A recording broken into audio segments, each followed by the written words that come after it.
সুপ্রভাত বন্ধুরা, আজ হলো 15 জুন, 31 জ্যৈষ্ঠ, 28 জিলহজ সোমবার।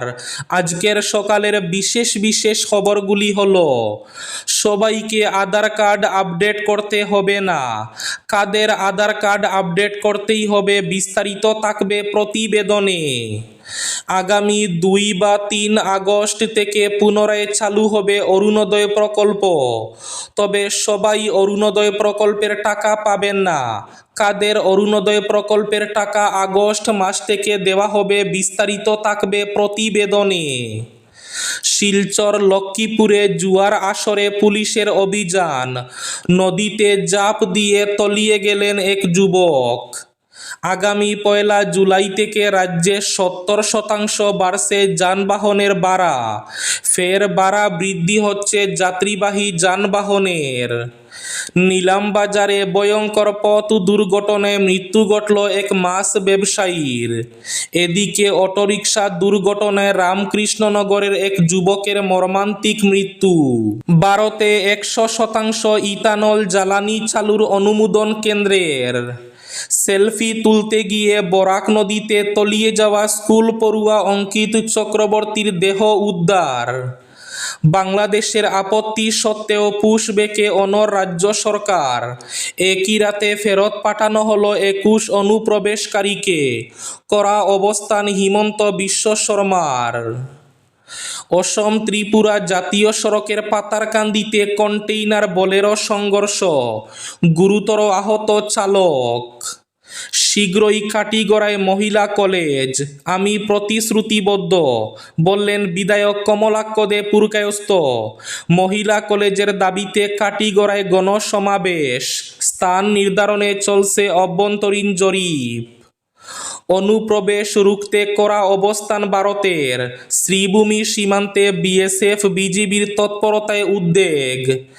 এবং থাকবে আজকের বরাক উপত্যকার 3 জেলার আবহাওয়ার খবর। তাহলে বিস্তারিত খবরে যাওয়ার আগে অবশ্যই ভিডিওটিতে একটি লাইক করে চ্যানেলটি সাবস্ক্রাইব করে পাশের বেল আইকনটি বাজিয়ে রাখবেন এবং ফেসবুক পেজটি ফলো করে ভিডিওটি অবশ্যই শেয়ার করবেন, যাতে সঠিক তথ্যগুলো সবার কাছে পৌঁছাতে পারে। এবার শুনুন আজকের খবরগুলির বিস্তারিত। প্রথম খবর, আধার কার্ডের আপডেট করা নিয়ে চারিদিকে এক হুলস্থুল পরিস্থিতির সৃষ্টি হয়েছে। তবে আধার কার্ডের আপডেট সবাইকে করাতে হবে না। আপনার আধার কার্ডে যদি নাম, ঠিকানা, জন্ম তারিখ এবং বায়োমেট্রিক অর্থাৎ আঙ্গুলের ছাপ ও চোখের মনি তথ্য সঠিক থাকে, তবে বর্তমানে এটি বাধ্যতামূলকভাবে আপডেট করার প্রয়োজন নেই। তবে আপনি যদি ঠিকানা পরিবর্তন করতে চান বা আপনার কার্ডটি যদি 10 বছরের পুরনো হয়ে থাকে, তাহলে আপনাকে আধার কার্ড আপডেট করতে হবে। এখনো পর্যন্ত অনলাইনে আপডেট করলে বিনামূল্যে করতে পারবেন, তবে অফলাইনে 75 টাকা দিতে হয়। লক্ষ্মীপুরে জুয়ার আসরে পুলিশের অভিযান, নদীতে ঝাঁপ দিয়ে তলিয়ে গেল এক যুবক। লক্ষ্মীপুরে জুয়া খেলার বিরুদ্ধে পরিচালিত পুলিশ কমান্ডোর অভিযানের পর এক যুবকের নিখোঁজ হওয়ার ঘটনাকে কেন্দ্র করে ব্যাপক চাঞ্চল্যের সৃষ্টি হয়েছে। নিখোঁজ যুবকের নাম মোহিত।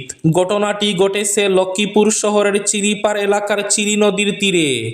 স্থানীয় সূত্রে জানা গেছে, রবিবার চিরি নদীর পারে কয়েকজন যুবক জুয়ার আসরে মত্ত ছিলেন। সেই সময় হঠাৎ করে পুলিশ কমান্ডোর একটি দল সেখানে অভিযান চালায়। আইন শৃঙ্খলা বাহিনীকে দেখে উপস্থিত যুবকদের মধ্যে আতঙ্ক ছড়িয়ে পড়ে এবং তারা বিভিন্ন দিকে পালিয়ে যাওয়ার চেষ্টা করে। নিজেকে বাঁচানোর তাগিদে কয়েকজন যুবক সরাসরি চিরি নদীতে ঝাঁপ দেন। প্রত্যক্ষদর্শীদের দাবি, কয়েকজন যুবক সাঁতরে নদী পার হয়ে নিরাপদে চলে যেতে সক্ষম হলেও মোহিত নামের এক যুবক আর ফিরে আসেননি। অভিযোগ অনুযায়ী নদী পার হয়ে তিনি একটি গাছের উপর আশ্রয় নিয়েছিলেন। পরে কমান্ডো বাহিনীর সদস্যরা সেখানে পৌঁছালে তিনি পুনরায় নদীতে ঝাঁপ দেন। এরপর তীব্র স্রোতে ভেসে গিয়ে তিনি নিখোঁজ হয়ে পড়েন বলে স্থানীয়দের দাবি। কাদের কাদের আগামী আগস্ট মাস থেকে অরুণোদয় প্রকল্পের টাকা দেওয়া হবে এবার স্পষ্টভাবে জানালেন মুখ্যমন্ত্রী হিমন্ত বিশ্ব শর্মা। ফেসবুক লাইভের মাধ্যমে মুখ্যমন্ত্রী হিমন্ত বিশ্ব শর্মা হাইলাকান্দি হুজাই ও বজালিতে মেডিকেল কলেজ নির্মাণের কথার ঘোষণার পাশাপাশি মুখ্যমন্ত্রী জানান আগামী 2 বা 3 আগস্ট থেকে পুনরায় চালু হবে অরুণোদয় প্রকল্প। সেই সঙ্গে রেশন কার্ডধারীরা আবার ডাল, লবণ ও চিনি পাবেন। নিযুত ময়না সহ অন্যান্য আর্থসামাজিক সহায়তা প্রকল্প আগস্ট মাস থেকে পুনরায় কার্যকর হবে। তবে অরুণোদয় প্রকল্প যারা 9,000 টাকা সহ আগে থেকে টাকা পেয়ে আসছিলেন তাদেরই আগামী 2 বা 3 আগস্ট থেকে পুনরায় অরুণোদয় প্রকল্পের টাকা দেওয়া হবে। নতুন করে কাউকে অরুণোদয় প্রকল্পের টাকা আগস্ট মাস থেকে দেওয়া হবে না, স্পষ্টভাবে জানিয়েছেন মুখ্যমন্ত্রী হিমন্ত বিশ্ব শর্মা। 1 জুলাই থেকে রাজ্যে 70% বাড়ছে যানবাহনের ভাড়া।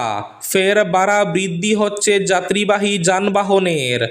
সারা অসম মোটর পরিবহন সংস্থা 1 জুলাই থেকে 70% ভাড়া বৃদ্ধির ঘোষণা করেছে। জ্বালানি তেলের মূল্য বৃদ্ধি সহ রাজ্যে পরিবহন ব্যয় বৃদ্ধি পাওয়ার ফলে যাত্রী ভাড়া বাড়ানো হচ্ছে বলে জানিয়েছে আমটা। ভাড়া বৃদ্ধির জন্য রাজ্যের পরিবহন আয়ুক্তের কাছে স্মারকপত্র প্রদান করেছে সংস্থাটি। এরপরই সংস্থা ভাড়া বাড়ানোর সিদ্ধান্ত নিয়েছে। সংস্থার পক্ষ থেকে জানানো হয়েছে শেষবার 2011 সালের নভেম্বর মাসে যাত্রী ভাড়া বৃদ্ধি করা হয়েছিল। তখন পরিবহন বিভাগ 25% ভাড়া বৃদ্ধিতে অনুমোদন জানায়। ওই সময় জ্বালানি তেলের দামও অনেক কম ছিল, কিন্তু এখন জ্বালানি তেলের দাম আকাশ ছোঁয়া হলেও বেশ কয়েক বছর ধরে বাণিজ্যিক যানবাহনে বিশেষ করে যাত্রী বাসে ভাড়া বৃদ্ধি করা হয়নি। সংস্থার সিদ্ধান্ত অনুযায়ী 1 জুলাই থেকে ন্যূনতম বাস ভাড়া বৃদ্ধি পাবে 20 টাকা। সংস্থা বিষয়টি গুরুত্ব সহকারে বিবেচনা করতে সরকারের কাছে আর্জি জানিয়েছে। ভারতে 100% ইথানল জ্বালানি চালুর অনুমোদন কেন্দ্রের। ইরান যুদ্ধের কারণে গোটা বিশ্ব বাজারে বেড়েছে অস্থিরতা। পাল্লা দিয়ে বাড়ছে পেট্রোল এবং ডিজেলের দাম। পরিস্থিতি ভয়াবহ হলে ভবিষ্যতে ভারতে এই 2 জ্বালানির দাম আরও বাড়তে পারে। এমত অবস্থায় দেশের জ্বালানি নিয়ে বড় সিদ্ধান্ত নিয়েছে কেন্দ্রীয় সরকার। কিছুদিন আগেই ইথানল মিশ্রিত জ্বালানি বা পেট্রোলের উপর থেকে আবগারি শুল্ক তুলে নেওয়ার সিদ্ধান্ত নেয় কেন্দ্র। এবার একেবারে 100% ইথানল জ্বালানি ব্যবহারের অনুমোদন দিয়ে দিল কেন্দ্রীয় সরকার। এই ঘোষণা করেছেন কেন্দ্রীয় সড়ক পরিবহন এবং মহাসড়ক মন্ত্রী নীতিন গডকরি। সম্প্রতি কেন্দ্রীয় সরকারের তরফে জানানো হয়েছিল এবার 22 থেকে 30% পর্যন্ত ইথানল মিশ্রিত জ্বালানি বা পেট্রোলের উপর কোনো আবগারি শুল্ক চাপানো হবে না। সরকারের এমন সিদ্ধান্তের জেরে ছাড়ের আওতায় এসেছে E22, E25, E27 এবং E30 জ্বালানিগুলিও।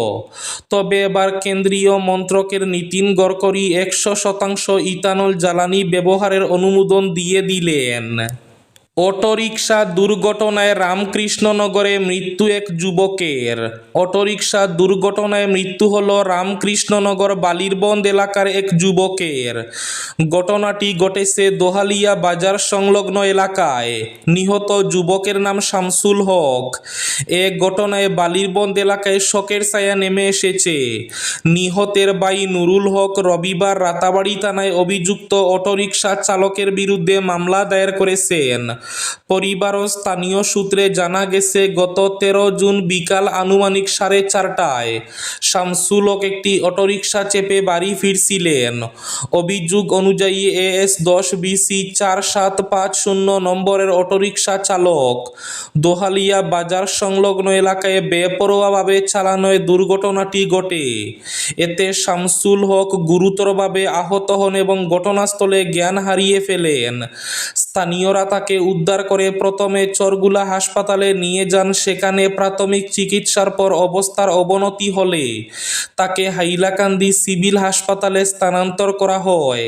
পরবর্তীতে আরও উন্নত চিকিৎসার জন্য শিলচর মেডিকেল কলেজ ও হাসপাতালে রেফার করা হয়, কিন্তু চিকিৎসাধীন অবস্থায় শেষ পর্যন্ত তার মৃত্যু হয় বলে পরিবারের পক্ষ থেকে জানানো হয়েছে। এদিকে নিলামবাজারে পথ দুর্ঘটনায় মৃত্যু হলো এক মাছ ব্যবসায়ীর।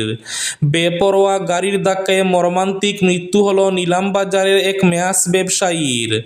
রবিবার সকাল আনুমানিক 7টায় অসম ত্রিপুরা 8 নম্বর জাতীয় সড়কের নিলামবাজারে এ ঘটনাটি ঘটে।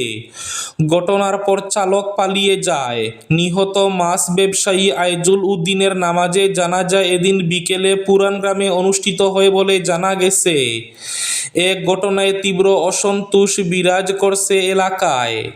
রবিবার সকালে নিলামবাজার থানার কাছেই স্থানীয় এফসিআই গুদামের কাছে ভয়াবহ এই পথ দুর্ঘটনাটি ঘটে। জানা গেছে আইজুল উদ্দিন নিলামবাজার পুরান গ্রামের বাসিন্দা। তিনি দীর্ঘদিন ধরে অন্যের ফিশারি ভাড়া নিয়ে পোনা মাছ উৎপাদন করে বাজারে বিক্রি করে জীবিকা নির্বাহ করেন। এদিকে অসম ত্রিপুরা জাতীয় সড়কে পাতারকান্দিতে কন্টেইনার বোলেরো সংঘর্ষ, গুরুতর আহত চালক। অসম ত্রিপুরা সংযোগকারী 8 নম্বর জাতীয় সড়কের বাজারিছড়া থানার অন্তর্গত হাতিখিরা এলাকায় রবিবার ভোরে এক ভয়াবহ সড়ক দুর্ঘটনায় চাঞ্চল্যের সৃষ্টি হয়। একটি মালবাহী কন্টেইনার লরি এবং একটি ব্যক্তিগত বোলেরো গাড়ির মুখোমুখি সংঘর্ষে বোলেরো চালক গুরুতরভাবে আহত হন। দুর্ঘটনার বিকট শব্দে ভোরের নিস্তব্ধতা ভেঙে পড়ে এবং স্থানীয়দের মধ্যে আতঙ্ক ছড়িয়ে পড়ে। প্রত্যক্ষদর্শীরা জানান, সংঘর্ষের তীব্র শব্দ শুনে আশেপাশের বাসিন্দারা দ্রুত ঘটনাস্থলে ছুটে আসেন। সেখানে গিয়ে দেখা যায় বোলেরো গাড়িটির সামনের অংশ সম্পূর্ণ দুমড়ে মুচড়ে গেছে এবং চালক গাড়ির ভেতরে আটকে পড়েছেন। স্থানীয় যুবক ও পথচারীদের তৎপরতায় আহত চালককে উদ্ধার করে দ্রুত মাকুন্দা ক্রিস্টিয়ান লেপ্রেসি কাম জেনারেল হাসপাতালে ভর্তি করা হয়। চিকিৎসাধীন ওই চালকের অবস্থা আশঙ্কাজনক বলে হাসপাতাল সূত্রে জানা গেছে। আজকের বরাক উপত্যকার 3 জেলার আবহাওয়ার খবর। আজ বরাক উপত্যকার 3 জেলার আকাশ একটু মেঘলার পাশাপাশি হালকা বৃষ্টির পূর্বাভাস। শিলচর কাছাড়ে আজ সর্বোচ্চ তাপমাত্রা থাকবে 31 ডিগ্রি সেলসিয়াস এবং সর্বনিম্ন তাপমাত্রা থাকবে 26 ডিগ্রি সেলসিয়াস। শ্রীভূমি তথা করিমগঞ্জ জেলায় আজ সর্বোচ্চ তাপমাত্রা থাকবে 32 ডিগ্রি সেলসিয়াস এবং সর্বনিম্ন তাপমাত্রা থাকবে 26 ডিগ্রি সেলসিয়াস। হাইলাকান্দি জেলায় আজ সর্বোচ্চ তাপমাত্রা থাকবে 31 ডিগ্রি সেলসিয়াস এবং সর্বনিম্ন তাপমাত্রা থাকবে 26 ডিগ্রি সেলসিয়াস। এবার শেষ খবরটি। অনুপ্রবেশ রুখতে করা অবস্থান ভারতের। শ্রীভূমি সীমান্তে বিএসএফ বিজিবির তৎপরতায় উদ্বেগ। ভারত বাংলাদেশ সীমান্তে বর্তমানে সবচেয়ে আলোচিত বিষয় হয়ে উঠেছে পুশব্যাক ও পুশ-ইন। অবৈধ অনুপ্রবেশ রোধে একদিকে যেমন বিএসএফ কঠোর অবস্থান গ্রহণ করেছে, অন্যদিকে বিজিবিও পুশব্যাকের বিরোধিতা করে সীমান্তে নজরদারি ও টহল উল্লেখযোগ্যভাবে বৃদ্ধি করেছে। এর জেরে দুই দেশের সীমান্তবর্তী এলাকাগুলিতে নিরাপত্তা ব্যবস্থার এক নতুন বাস্তবতা তৈরি হয়েছে। শ্রীভূমি জেলার আন্তর্জাতিক সীমান্ত এলাকায়ও এর ব্যতিক্রম নয়। অসমের মুখ্যমন্ত্রী হিমন্ত বিশ্ব শর্মা সম্প্রতি একাধিকবার স্পষ্টভাবে জানিয়েছেন, জাতীয় নিরাপত্তা এবং অসমের স্বার্থ রক্ষার প্রশ্নে সরকার কোনো ধরনের আপোষ করবে না। এদিকে বাংলাদেশের আপত্তি সত্ত্বেও পুশব্যাকে অনড় রাজ্য সরকার। একই রাতে ফেরত পাঠানো হলো 21 অনুপ্রবেশকারীকে। করা অবস্থান হিমন্তের। এই ছিল আজকের সন্ধ্যার বিশেষ খবরগুলি। ভিডিওটি অবশ্যই লাইক করে শেয়ার করে দেবেন।